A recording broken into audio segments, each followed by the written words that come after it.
Bonjour à tous, Franck Muller, ici Lyon. Nous sommes le lundi 11 mai. 11 mai, jour historique, le jour du grand soulagement pour tous les Français, enfin presque tous. Après 2 mois de restriction, le jour du déconfinement, eh bien oui, il est enfin arrivé, ce jour que nous attendons tant. Bon, l'occasion pour nous de reprendre nos activités, presque une vie normale. Certes, persistent certaines contraintes jusqu'à nouvel ordre, certaines professions, déjà très sinistrés comme les restaurateurs et d'autres types de lieux où on se côtoie, devront attendre un peu plus longtemps pour reprendre le travail, s'ils arrivent à reprendre, et pour lesquels, effectivement, on peut avoir une pensée particulière. On peut souhaiter à tous les gens, les indépendants, une reprise imminente et prospère. Cet événement historique nous a permis de réaliser combien notre liberté, que nous estimions pour beaucoup d'entre nous comme acquise, inviolable, était en fait fragile et infiniment précieuse. Donc goûtons avec sagesse ce retour à la vie tout en respectant bien sûr des règles de distanciation sociale quand même pour éviter de faire revenir le virus. Voilà. Enfin, franchement, quel bonheur de retrouver une vie normale, faite de petits riens, simple et facile. Bon, certains ont encore des CERFA, des attestations à remplir. Il faudra encore multiplier les protections sanitaires, mais bon. Certains, par contre, sont obligés de prendre des précautions juridiques pour s'éviter les inévitables procès qui ne manqueront pas de déferler dans les semaines à venir. Toute l'administration est résolument occupée à protéger leurs petites fesses du torrent d'insultes, de procès, de pendaisons en place publique qu'elles méritent amplement. C'est pour ça qu'ils ont voté une loi d'amnistie, soi-disant pour protéger les maires, mais plutôt pour protéger tous les gens qui sont au-dessus, en remontant tout en haut de la pyramide, pour être plus clair. Mais ne vous inquiétez pas, hein, les médias travaillent d'arrache-pied pour bien nous faire comprendre que la menace existe toujours, hein, prête à bondir au moindre relâchement. Il y a une impérieuse nécessité de reprendre une activité économique pour survivre, mais en prenant des précautions énormes, en attendant d'avoir le vaccin salvateur qui permettra de reprendre le contact charnel avec nos concitoyens. Les écoles vont reprendre, d'ailleurs. D'ailleurs, on peut dire que pratiquement les écoles, en prenant les jeunes enfants qui sont en primaire et en maternelle, ça devient un champ d'expérimentation de doctrine sanitaire, plus ou moins loufoque, appuyé par des discours parfaitement consternants de Jean-Michel Blanquer, qui semble se satisfaire de buts de fréquentation de l'école qu'on pourrait qualifier de pays du tiers-monde. Apparemment, si chaque enfant se contente de retourner une fois seulement à l'école d'ici fin mai, c'est bon, ça le fait. Qu'il y aille une fois ou pas du tout, je ne vois pas ce que ça change. Taisez-vous, s'il vous plaît. Et alors, quand vous entendez, comme ce matin sur Europe 1, qui nous dit qu'il y a plus de risques à rester chez soi que d'aller à l'école, non, mais alors là, c'est vraiment se foutre de notre gueule, hein, franchement, après toutes les conneries qu'on nous a débitées pendant 3 mois. Puis alors, on m'envoie, des enseignants m'envoient des masques importés par SAS France Sécurité. D'ailleurs, tiens, voilà. Qu'est-ce qu'on lit? Ce produit n'est pas un équipement de protection individuelle, il n'est pas recommandé comme protection contre l'amiante, la silice, les poussières toxiques ou toute autre fumée toxique, gaz et vapeur. Oui, d'accord. Ce produit ne protège pas des contaminations virales ou infectieuses. Il protège de quoi alors? Ah, c'est pour que les professeurs ne contaminent pas les élèves, si jamais ils devaient éternuer. Mais par contre, eux ne sont pas protégés si des petits-enfants sont contaminés, ils peuvent être contaminés par leurs parents. Et voilà. Donc, franchement, le corps enseignant, on n'en a rien à cirer. S'il est contaminé, l'essentiel, c'est qu'il n'y ait pas de vague et qu'il n'y ait pas d'enfants qui soient embêtés. Bon. Plusieurs choses m'interpellent, mais j'ai l'impression que cette crise de Corona, c'est une reprise en main. Je vous explique. Nous avons déjà eu une grosse affaire qui était l'État islamique. Alors ça a toujours été très particulier. Hein. Alors ils avaient plein d'armes américaines, il y en avait même qui avaient des armes françaises. Les Turcs, oui, la Turquie leur en fournissait, et puis leur achetait du pétrole en sous-main. Et puis ça a toujours été très douteux. Hein. On ne savait pas trop vraiment quel était l'intérêt. Si, l'intérêt, c'est qu'ils déstabilisaient la Syrie, qui n'était pas tout à fait d'accord avec les Américains, et un peu trop copine avec les Russes et l'Iran. Ah oui, d'accord. Voilà, bon, enfin bon, ça c'est tombé à l'eau, puisque les Russes sont arrivés, et ils ont bien bombardé, et du coup l'État islamique s'est dégonflé. Bon. Et puis donc effectivement, à cause de cela, tous les projets américains, on va dire occidentaux, ont eu des humiliations successives. Hein. Bien sûr, en Syrie ça n'a pas marché. L'Arabie Saoudite qui attaquait le Yémen, eh ben, c'est tombé à l'eau aussi. Le Yémen ne se laisse pas faire, malgré de sinistres, de sinistres bombardements et une population complètement affamée. Mais bon, en Irak aussi, les Américains se font un peu sortir de l'Irak. Puis bon, l'Iran ne se laisse pas faire. Bon, d'accord. Et puis en face, vous avez quand même le décollage du projet économique de la Chine qui commence à s'implanter, qui commence à travailler avec des pays occidentaux comme l'Italie. Il y a la fameuse route de la soie à travers les pays de l'Est. Ah oui, vous avez le retour de la Russie, forte, très forte, et qui a des initiatives réussies, qui elle aussi commence un petit peu à intéresser des pays occidentaux, notamment ils ont aidé l'Italie et d'autres pays. Ah ouais. Et puis Cuba, Venezuela, ils ne se laissent pas faire quand même. Le Venezuela tient encore, malgré tout ce qu'on a essayé de faire. Hein. Bon, enfin, je ne suis pas pro Maduro, etc., etc., tous les communistes extrêmes du Venezuela. Hein. Mais voilà, pour l'instant, ça tient toujours. Ah merde. La Corée du Nord, eh ben, ah ouais, ils ne sont pas encore tombés. Hein. Voilà. Et puis alors, depuis 1 an et demi, plein de mouvements de protestation à travers le monde, notamment celui des Gilets jaunes en France, qui a perduré quand même des mois et des mois, et puis qui s'élargit à une partie de l'Europe. Hein. Ça a surpris par sa puissance, sa résistance, par l'ampleur de l'espoir suscité, pas seulement qu'en France. Hein. Les Gilets jaunes étaient devenus une sorte de héros, pour certains bienfaiteurs de l'humanité, très médiatisés d'ailleurs. Donc, le système capitaliste, mondialiste surtout, s'est senti gravement menacé, et ce qu'on appelle l'hégémonie yankee américaine, fortement remise en cause. Vous vous rendez compte, des pays pouvaient retrouver une certaine démocratie et virer les grandes entreprises capitalistes. Bon. Donc, et puis alors en plus, le problème c'est que si le peuple reprend le pouvoir dans les pays occidentaux, l'OTAN, l'Organisation du Traité Atlantique Nord, qu'est-ce qu'on en fait?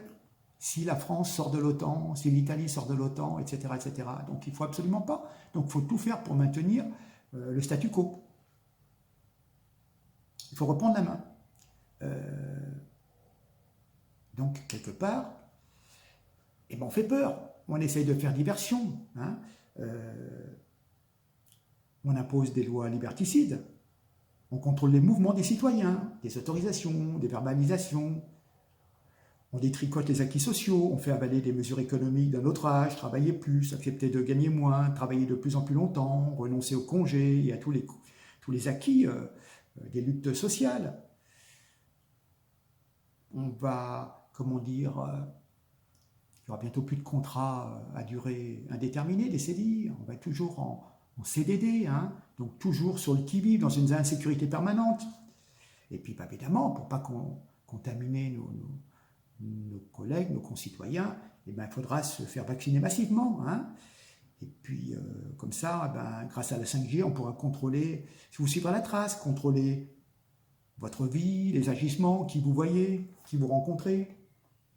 Et puis, grâce au corps médical, hein, parce qu'ils vont toucher de l'argent, et ils vont pouvoir vous dénoncer quelque part comme personne malade sur le test. Les enseignants aussi devront faire le rapport, les élus locaux, on va fliquer tous les citoyens. Pratique courante des régimes autoritaires, dictatoriaux, fascistes. communiste. Et ben voilà. Et maintenant, nous, au nom de la liberté, on nous applique tout cela. Tiens, c'est bizarre. Voilà. Donc, l'heure est grave, hein. L'heure est grave, parce que petit à petit, si on les laisse faire, en quelques années, est-ce que vous aurez dit que, il y a encore 5 ans, vous aurez dit, mais attendez, il va y avoir un jour, on ne pourrait plus sortir de chez vous, vous ferez un petit papier pour dire, je suis sorti à telle heure, je rentre dans 1 heure, et voilà, hein. Enfin bon. Donc il faudra trouver une alternative, hein, le peuple, les gilets jaunes, l'armée, les hommes politiques autoproclamés. Voilà. Donc il va falloir assurer notre légitime défense, si besoin, manifester une ouverture envers tous ceux qui sont prêts à servir l'intérêt général, avant tout, servir le peuple et préparer un avenir un peu plus serein et sain pour nos enfants et petits-enfants. Oui, effectivement, nous pouvons dire que nous sommes en guerre, mais peut-être pas contre le corona, c'est stupide, mais peut-être une espèce de une guerre des classes, celui des gens qui ont un certain humanisme, qui veulent une certaine liberté, et puis celui, on va dire, d'un capitalisme mondialiste, où on veut asservir les gens, et en tirer le maximum, et ne plus avoir aucune opposition qui puisse s'exprimer face à certainement par la suite une dictature mondiale, voilà, hein, comme dans des films d'anticipation. Hein. Alors, je me suis posé la question, j'ai cherché un petit peu, vous savez, on vous dit il y a tant de malades, c'est le Covid et tout, donc je vous ai déjà dit que bon nombre de personnes mouraient avec le Covid, mais ils avaient d'autres affections qui fait qu'elles sont mortes, et ce n'est pas le Covid qui a été le Covid-19 qui a été le coup fatal. Pardon. Alors, les médecins, les infirmières, les autres personnels médicaux, comment gèrent-ils cette crise?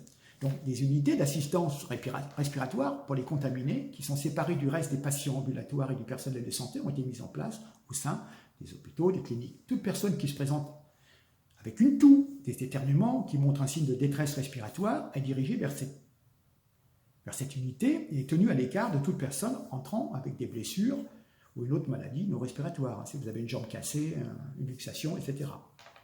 Donc, pour prévenir la propagation à l'ensemble du bâtiment, la contagion est maintenue isolée au sein de l'unité d'assistance respiratoire qui dispose de ses propres médecins et du personnel nécessaire pour soigner les malades. Donc, là encore, tous les arrivants qui présentent des symptômes respiratoires peuvent en réalité aller du simple rhume à la grippe saisonnière typique, voire une toux due à l'allergie saisonnière, ils sont envoyés dans cette unité respiratoire. Et donc là, quelque part, déjà, ils peuvent être contaminés. Hein. Mais donc, chaque fois qu'un médecin est tenu d'enregistrer un élément lié à la consultation d'un patient, il doit le faire en saisissant une note dans un dossier électronique la plupart du temps, en attribuant une certaine catégorie. Donc, comme on a déclaré que c'était une pandémie, bien que elle ne fasse que 250 000 morts, alors qu'une grippe saisonnière en fait peut-être jusqu'à 600 000, mais ils ont dit que c'était une pandémie. Bon. Et compte tenu de l'effort mondial de confinement, cette catégorie est spécifique aux codes internationaux désignés pour ce coronavirus particulier. Donc, quand vous avez besoin d'arrêt, d'attestation d'arrêt de travail pour des maladies, des certificats de quarantaine sont délivrés par les médecins, et donc il va y avoir un codage de la maladie du patient. Donc, il y a des codes internationaux qui ont été désignés pour ce confinement dans la 10e version de la classification statistique internationale des maladies et des problèmes de santé connexes. Ça s'appelle CIM-10. Et alors, c'est là le piège. Je vous ai déjà expliqué qu'il n'y avait pas d'autopsie, que la personne mourait, il est mort du Covid, etc. On met B34.2 pour les cas confirmés de Covid et les cas probable. Et on écrit Z20.828 pour les cas possibles et les personnes en contact avec ceux qui ont été confirmés ou qui sont des cas probables. Des instructions détaillées et des mises à jour sur la manière d'utiliser ces codes en milieu clinique arrivent chaque jour dans les établissements médicaux. Et, suivant les pays, là je me basais d'après l'Italie, je crois, de nombreuses personnes étaient détectées B34.2, c'est-à-dire confirmées probables, alors que quelque part, elles auraient pu concrètement dû se voir attribuer l'autre code Z20828, c'est-à-dire possible, éventuellement. Voilà. Mais du coup, elle se retrouvait, comment dire, Covid confirmé ou probable. Entre probable et possible, ça fait 2. Vous voyez, tout joue dans la grammaire. Donc, même si les tests n'est pas concluant, compte tenu que les tests, bon, c'est parfois pas évident, les cas probables ont été regroupés avec les cas confirmés. Donc, ces codes de distinction sont utiles pour gérer parfois une situation de crise, mais laissent quand même une grande place à l'interprétation subjective, malheureusement, et ce qui fait que, bon, compte tenu de la surcharge qu'il pouvait y avoir dans certains services d'urgence, déjà compte tenu que les services d'urgence étaient quand même très désarmés déjà en temps normal. Alors vous pensez bien qu'avec cette crise, surtout localisée à certaines régions, bon, c'était un immense bordel et les gens étaient complètement submergés. Alors probable ou possible, vous savez, ben oui, il tousse, machin, il est malade, il est complètement affaibli. Bon, ben ça doit être un Covid. Ça doit être un Covid, voilà. Bon. Voilà. Hein, bon. Alors, évidemment, comment dire, tout ça nous amène au petit à petit vers ce qu'on appelle un passeport biométrique avec vaccination. Donc le Covid, il y a le vaccin, il y a plusieurs choses. Donc, dans les pays qui ont fait des études sur le Covid-19, beaucoup moins de décès que ce qu'on avait annoncé. Hein. On est à... Les personnes décédées, l'âge médian des personnes décédées, c'est d'environ 80 ans. Voilà, hein. Et 1% seulement des décédés n'avaient pas de pathologie autre. Donc, voilà. Hein. L'âge et le profil de risque de décès correspondent à une mortalité tout à fait normale. Les jeunes morts du Covid, dont on a reporté dans les médias, étaient en fait parfois avec d'autres pathologies. Voilà, hein. La mortalité par jour n'est pas inhabituelle et la surcharge dans les hôpitaux non plus, sauf cas exceptionnel dans certaines régions particulières. Parfois, quand vous avez des épidémies de grippe, ça devient presque pire que ce qui s'est passé. Donc les pays qui n'ont pas confiné, comme le Japon, la Corée du Sud, la Suède, n'ont pas connu d'évolution plus négative que les autres pays. Les pays qui ont confiné le mieux et le plus vite, France, Italie, Espagne, sont ceux où il y a le plus de morts. Bon. Certains experts de la virologie considèrent les mesures prises comme contre-productives. Et puis, dans l'histoire, on ne tient pas compte des problèmes psychologiques qu'engendre le confinement, les violences domestiques, explosent en France et aux États-Unis.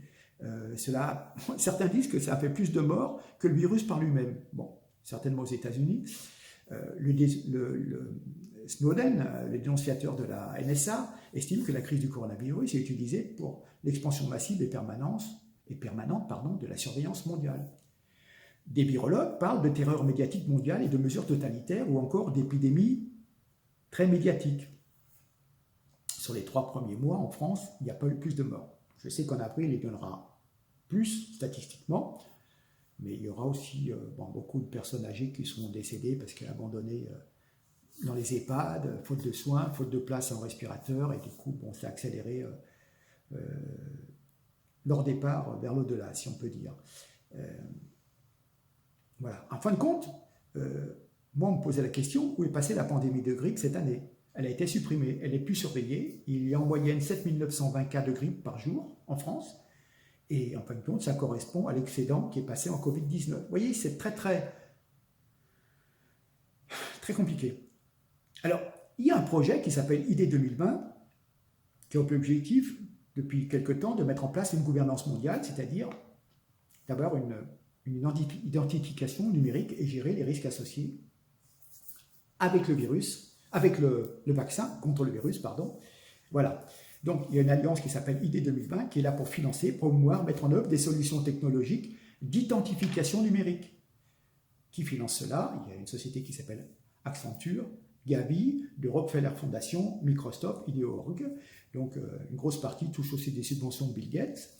Et puis, il y a un autre groupe qui s'appelle ID 2020 et ses partenaires qui lancent un programme pour soutenir effectivement l'identification numérique avec des vaccins. Ça, j'ai retrouvé ça, il y avait un article de septembre 2019 dans la presse normale, hein, je ne suis pas allé chercher très très loin. Donc, Bill Gates annonce qu'il implantera des micropuces pour combattre le Covid-19 et pour tracer la vaccination. Comme ça, on saura, je vous l'ai déjà expliqué, ça apparaîtra en scannant avec un téléphone portable, on verra qu'il y a une croix, etc. parce qu'ils auront injecté un truc sous la peau.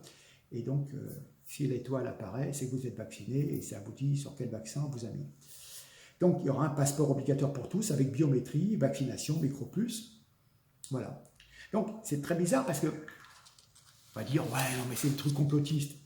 Je vous rappellerai que même dans le film Matrix, on voyait, je crois, le héros, l'acteur, qui, si vous voulez, s'ouvrait, je ne sais plus à quel endroit d'ailleurs, pour retirer la puce pour pas que la matrice puisse le repérer, hein, donc pour vivre en dehors de la matrice. Et on a tout fait, en fin de compte, pour vous habituer à cette histoire de pulser, de reconnaissance, de chercher. Il est maintenant devenu complètement normal, on vous a habitué dans les films, et puis également chez les vétérinaires. Vos animaux sont pucés. On vous a dit, bah oui, pour les retrouver. Bientôt, c'est vous qu'on pucera pour mieux vous retrouver. Vous surveillez. Surveillez les rassemblements, qui vous voyez, qui vous fréquentez. Voilà. Puis on peut s'apercevoir quand même que c'est vraiment très très particulier parce que les efforts énormes qu'ils ont faits pour nous protéger des effets secondaires de l'hydrochloroquine, un traitement qui est connu depuis 50, 60, 70 ans, qui était en vente libre jusqu'au 12 janvier. Donc quelque part, on préfère laisser mourir des gens plutôt que de leur donner la chloroquine qui, même s'il peut y avoir un problème ou 2 problèmes cardiaques sur 100 personnes, mais plutôt que de les laisser dépérir pendant 2-3 semaines sous incubateur, sous respiration artificielle, eh ben non, non. Bon.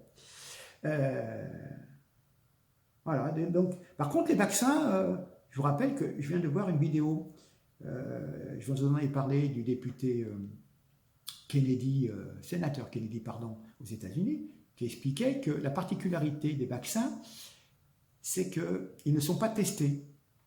J'en sors un vaccin, alors ils le testent en sous-main, certainement, dans des pays africains, malheureusement, sur des animaux et tout, mais je veux dire, vous ne pouvez pas vous retourner, voilà, sur les médicaments, vous avez des contre-indications qui sont exprimées, des effets secondaires. Sur les vaccins, rien, d'après ce que dit cette haute autorité qui se bagarre contre Bill Gates.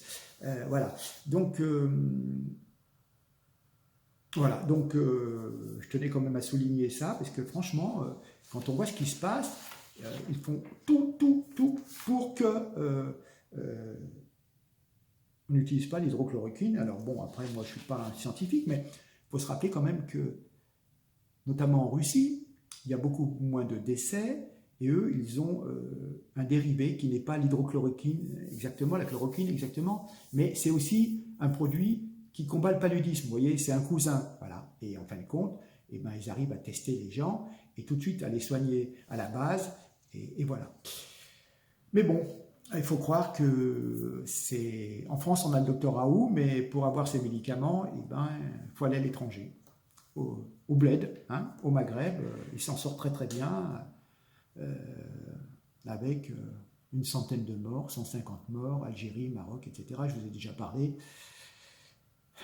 Et nous, on est complètement dépassés. Bon. Sur ce, je vais terminer pour aujourd'hui. Donc, on pense à nos enseignants qui auront des masques qui ne les protègent pas, suffisamment du moins. Et voilà. Alors, je sais qu'il y a des soignants qui ont reçu des masques aussi qui leur faisaient une allergie. Ça va être fait dans un tissu qui a traîné ou je ne sais où. Et donc, ils portaient le masque. Et après, du coup, ça leur faisait des plaques, des allergies au niveau du visage, donc ils étaient obligés de les jeter. Et même, ils ne pouvaient même pas continuer leur activité professionnelle parce qu'ils avaient pris des plaques, ils étaient obligés de se mettre de la pommade ou de la cortisone ou je ne sais quoi. Il y a des trucs comme ça. Oui, bah, à force de... Vous avez déjà vu parfois, comme sont faits les masques en Chine, dans les ateliers, à même le sol, etc., dans des conditions d'hygiène plus ou moins douteuses. Ah, ils ont tous des masques, hein.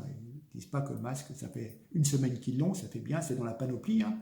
Et puis voilà, donc si seulement on avait la maîtrise d'un minimum, je ne demande pas la totalité, mais on l'a toujours dit, nous les souverainistes, pas tous ses œufs dans le même panier, avoir une unité ou deux unités de fabrication de masques, de gel. Nos médicaments, je vous ai déjà dit qu'on dépendait à, je crois, 70 ou 80% d'étrangers pour avoir des médicaments. Donc le jour où il y a un problème en Inde, on ne reçoit plus de paracétamol, on ne reçoit plus rien.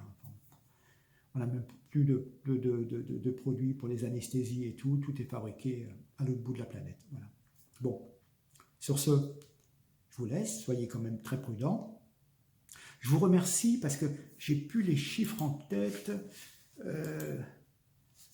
Mon avant-dernière vidéo a quand même fait, je crois, 23 ou 24 000 vues. Il y a une semaine. Révélation, c'était révélation. Oui, c'était révélation par rapport au canard enchaîné. Hein. On nous disait effectivement qu'en décembre, déjà, Macron savait qu'il y avait une épidémie et il n'a rien fait. Il n'a rien voulu faire. Il est trop occupé à s'occuper de nous faire passer la réforme des retraites. Et maintenant, tout est tombé à l'eau. Bon, je vous laisse. Encore merci pour tous les partages, tous les commentaires et tout. Je croule sous les demandes, les gens m'écrivent par mail, me posent des questions. De temps en temps, me masticote un peu. Bon, voilà. Bon. Mais bon, j'essaie d'avoir la politesse de leur répondre, mais bon, c'est pas évident de répondre à tout le monde, quoi. Voilà. Sur ce, merci encore. Écoutez, j'espère que je vous ai emmené quelques éléments de réflexion. Il y aura encore plein d'autres choses au niveau des manipulations, de la façon dont on vous présente les choses et tout, mais vous verrez très très bien. Bon, allez, 26 minutes déjà, je sais, je suis bavard, excusez-moi. Allez, à très bientôt. Merci beaucoup, merci pour votre attention, merci pour tous les partages et les abonnements. Au revoir, merci.